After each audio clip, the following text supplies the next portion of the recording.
काँग्रेस खासदार चंद्रकांत हंडोरेंच्या मुलाकडून अपघात झालाय। गणेश हंडोरेंने दुचाकीस्वाराला उडवलंय। अपघातानंतर गणेश हंडोरे पसार आहे। चेंबूर येथील आचार्य कॉलेज जवळ हा अपघात घडलाय। गोंडी पोलिसांकडून गणेश हंडोरेला अटक करण्यात आली। गणेश हंडोरेची शुगर वाढल्याने त्याला जे रुग्णालयात उपचारासाठी दाखल करण्यात आलंय। जखमी गोपाळ आरोटेवर झेन रुग्णालयात या संदर्भात उपचार सुरू आहे।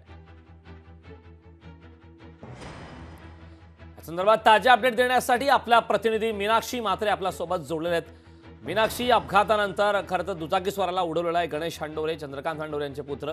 मात्र अपघातानंतर ते पसार झाले आणि चेंबूर येथील कॉलेजजवळ हा अपघात घडलाय। सध्या या अपघातासंदर्भात प्रकृती कशी आहे, माहिती कशी आहे आणि जखमी जे आहेत गोपाळ आरोटेवर यांच्यावर रुग्णालयात उपचार सुरू आहेत, त्यांची सध्या प्रकृती कशी आहे?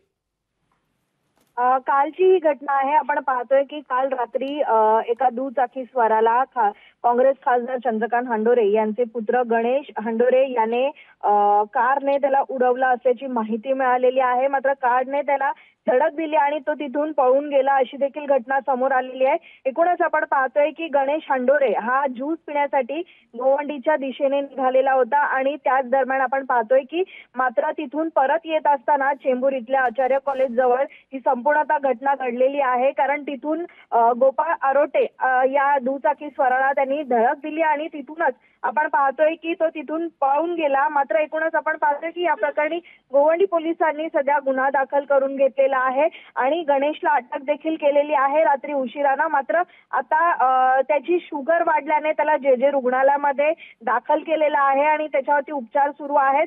तर जखमी गोपालवरती आपण पाहतोय की चेंबूर इथल्या झेन रुग्णालयामध्ये उपचार सुरू आहेत। तर मात्र गोवंडी पोलीस या संपूर्ण प्रकरणामध्ये आता पुढील तपास करत आहेत। एकीकडे आपण पाहतोय की राजकारणी नेत्यांचे पुत्र अशा प्रकारचे अपघात करतात आणि कुठेतरी त्यांना बचाव व त्यांचा कुठेतरी आपण पाहतोय की त्यांची या संपूर्ण गुन्ह्यातून कशी सुटका होईल यासाठी पोलीस किंवा मग प्रशासन कशा पद्धतीत आता ह्या सगळ्यांमध्ये हात घालताना पाहायला मिळतील याकडे सगळ्यांचं लक्ष लागून राहणार आहे। पण तत्पूर्वी आपण पाहतोय की या संपूर्ण प्रकरणामध्ये गोवंडी पोलीस जे आहे ते तपास करताना पाहायला मिळत आहे। करण नक्कीच मीनाक्षी, तपासांती नेमक्या हाती काय घडामोडी घडतात हे पाहणं महत्त्वाचं आहे। खूप खूप धन्यवाद या सविस्तर अशा माहितीबद्दल।